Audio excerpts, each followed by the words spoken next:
Hello everybody. Today Maria Fernanda Rebolledo and me, Sergio Eduardo Hernández Marin, we're going to present Australia. Australia's history.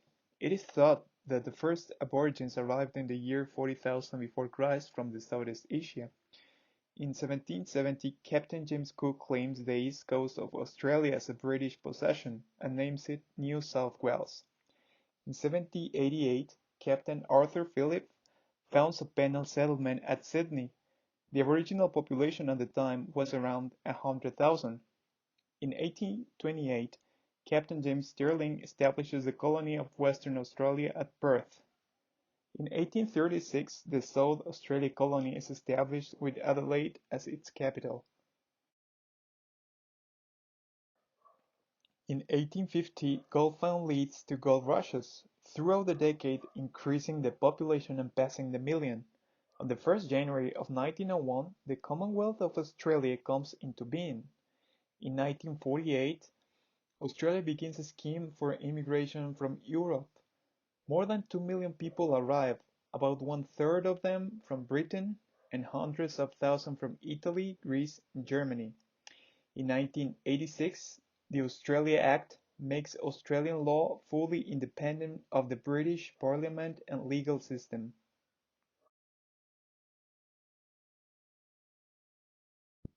The ethnic groups of Australia. Most Australians are of British or Irish ancestry.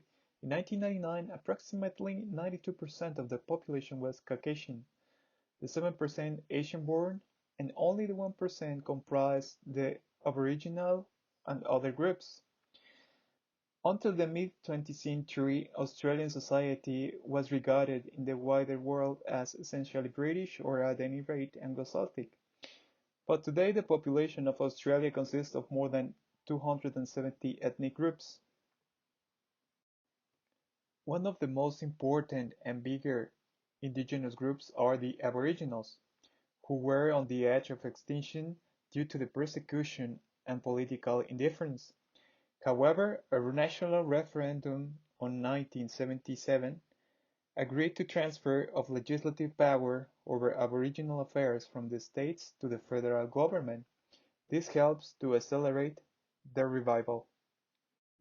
Another important group are the Torres Strait Islanders. The Torres Strait Islanders are indigenous people of the Torres Strait Islands.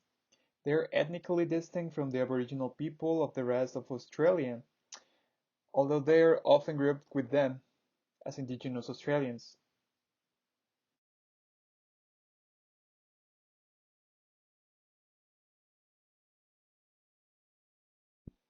The national emblems of Australia. Australia's national colours are green and gold. This because of the golden wattle, the tree we see here. And the Australian coat of arms consists of a shield containing the badges of the six Australian states symbolising federation and the national symbols of the golden wattle. The kangaroo and the emu. By popular tradition, the kangaroo is accepted as a national animal emblem. Opals are important national emblems. They are the national gemstone.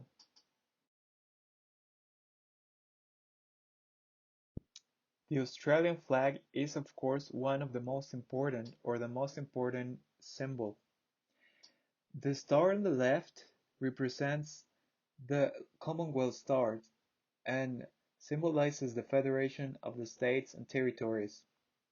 The Union Jack reflects Australia's early ties to Great Britain, and the stars of the Southern Cross represent Australia's geographic position in the Southern Hemisphere. Then we have some other flags. The first one is the Torres Strait Islander flag, and it represents the Torres Strait Islander people. Then we have the Aboriginal flag, which holds a special legal and political status. It represents Aboriginal Australians. Then, of course, we have the national anthem as one of the most important national symbols of Australia. The Australia's cuisine. As a modern nation of large-scale immigration, Australia has absorbed culinary contributions and adaptations from various cultures around the world, including British, European, Asian, and Middle Eastern. For what I have read so far, Vegemite is one of the most controversial Australian creations. Vegemite is a dark brown paste made from various vegetables, yeast, extract, and spice additives.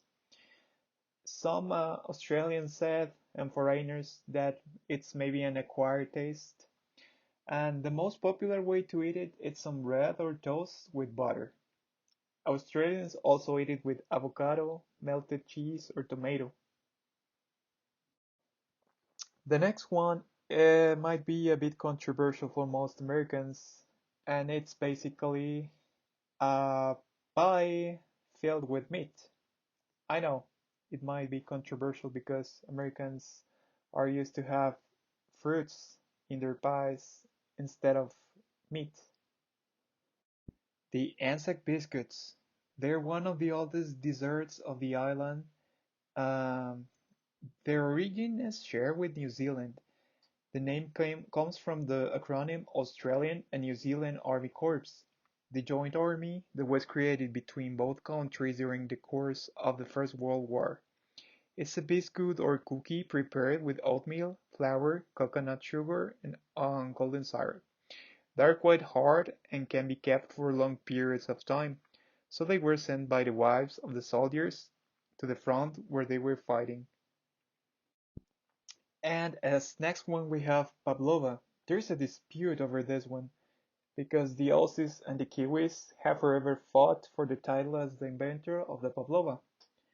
And the pavlova is a cake with a base of meringue, crunchy on the outside and spongy inside, covered with whipped cream, chocolate, and pieces of fruit. And yes, the next one are controversial as well. The kangaroo and emu meat. I know, this might be odd to eat your your national emblems, but yes, they eat them. They can be found in the supermarket shelves and restaurant menus. Diversity of religion and spiritual beliefs in Australia. According to the 2011 census, Christian religion affiliations were reported by 59% of the population, Buddhist 2.5 of the population, Muslims with a 2.2, Hinduism with a 1.3, and Jewish with a 0.5. 22% of the population claim not having any religion, and the 11.4 of the population claim having another religion.